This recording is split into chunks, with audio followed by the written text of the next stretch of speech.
कभी ऐसा महसूस होता है कि मन को शांत करने की जितनी कोशिश करो वो उतना ही और शोर मचाता है? असल में विज्ञान भैरव तंत्र में कुछ ऐसी विधियां हैं जो सोचने से नहीं बल्कि अनुभव से काम करती हैं। तो आज हम स्थिरता पाने की ऐसी ही 3 प्राचीन और बहुत शक्तिशाली तकनीकों को समझने वाले हैं। चलिए इस सफर की शुरुआत करते हैं।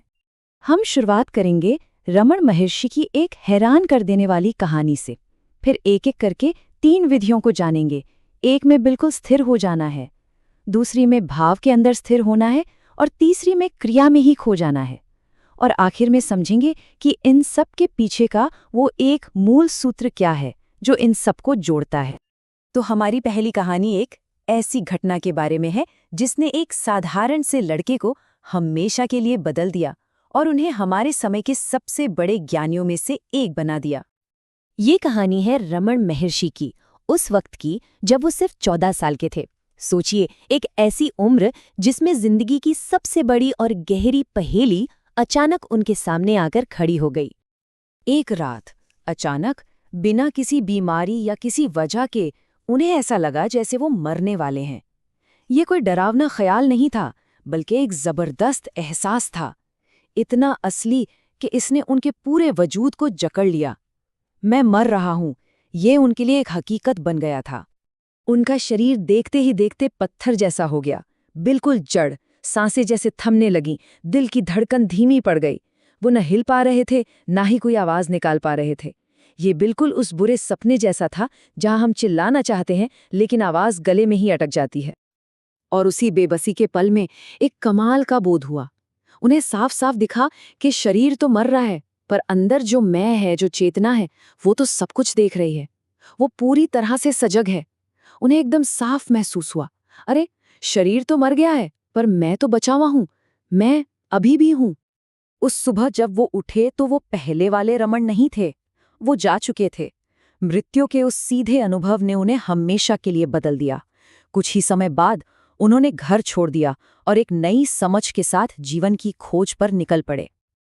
देखिए, जो घटना रमण महर्षि के साथ अपने आप घटी, विज्ञान भैरव तंत्र उसी को एक साधना बना देता है, एक तरीका बना देता है। चलिए देखते हैं कि ये विधि काम कैसे करती है। विधि बहुत सीधी सादी है। बस एक मुर्दे की तरह लेट जाओ, शरीर को बिल्कुल भी नहीं हिलाना है, चाहे खुजली हो, मच्छर काटें या कोई भी बेचैनी हो, हिलना नहीं है। और बस अंदर जो भी चल रहा है, विचार, भाव, सनसनी, उसे बस एक गवाह की तरह देखते रहना है। अब ये विधि सुनने में भले ही सरल लगे, लेकिन इसमें शक्ति कितनी है, इसका एक और जबरदस्त उदाहरण मेहर बाबा की कहानी से मिलता है। उन्होंने इसी तरह के एक अभ्यास को पूरे 3 साल तक किया था। मेहर बाबा घंटों तक बिना हिले डुले एक लाश की तरह पड़े रहते थे और अपनी आंखों से बस छत को घूरते रहते थे, एक टक।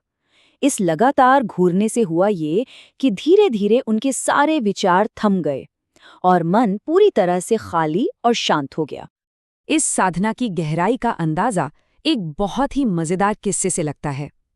अमेरिका से एक बहुत मशहूर माइंड रीडर आया था जो किसी के भी मन की बात पढ़ लेने का दावा करता था। जब वो मेहर बाबा के सामने बैठा तो कुछ ही देर में पसीने से तरबतर हो गया। उसने हार मान ली और बोला, यह आदमी अजीब है, इसके मन में तो कुछ है ही नहीं पढ़ने को, यह तो बिल्कुल खाली है। तो पहली विधि थी शरीर की स्थिरता। अब जो दूसरी विधि है वो इससे एक कदम और आगे जाती है। ये है भावों के तूफान के बीच में स्थिर रहना। इसका सूत्र है, जब भी कोई तेज भाव उठे, चाहे वो गुस्सा हो, डर हो या गहरी उदासी, तो उसमें पूरी तरह से ठहर जाओ।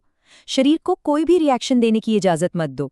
होता क्या है, जैसे ही मन में कोई आवेग उठता है, हमारा शरीर तुरंत हरकत में आ जाता है। इस विधि का मकसद इसी आदत की जंजीर को तोड़ना है। ये बिल्कुल वैसा ही है जैसा जे कृष्णमूर्ति कहते थे, जो है उसी में ठहरो। अगर गुस्सा आया है तो बस उसे महसूस करो, उसके साथ ठहरो। जब बिना हिले डुले, बिना कोई प्रतिक्रिया दिए उसे देखने की ताकत आ जाती है, तो फिर गुस्सा आपका मालिक नहीं रहता, बल्कि आप उसके मालिक बन जाते हैं और फिर वो खुद ही शांत हो जाता है। अच्छा, अब आती है तीसरी विधि, और ये पहली 2 से बिल्कुल उल्टी लगती है। ये स्थिरता की नहीं, बल्कि पूरी तरह से गति में डूब जाने की, तल्लीन हो जाने की विधि है।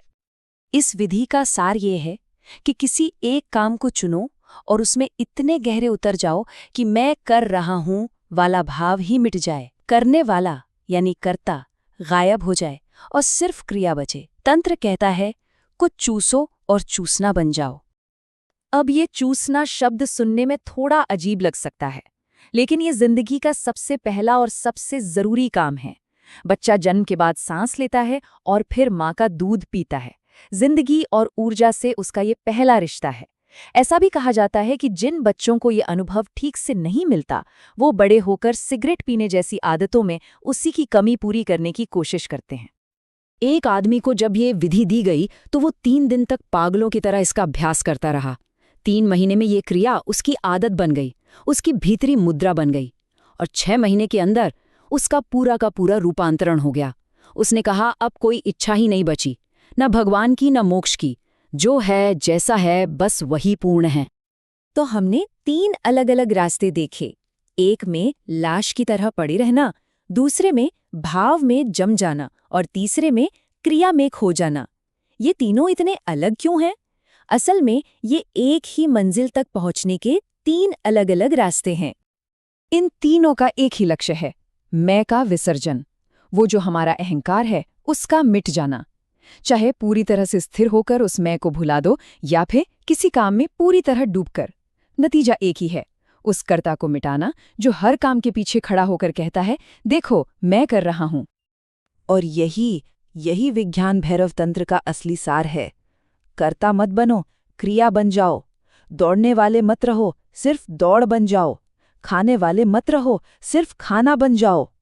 जब करने वाला मैं बीच से हट जाता है तो मन की सारी उथल-पुथल अपने आप शांत हो जाती है।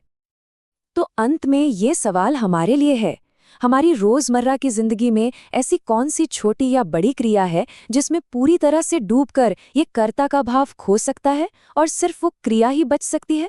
क्या पता भीतर की असली स्थिरता का दरवाजा वहीं कहीं छिपा हो।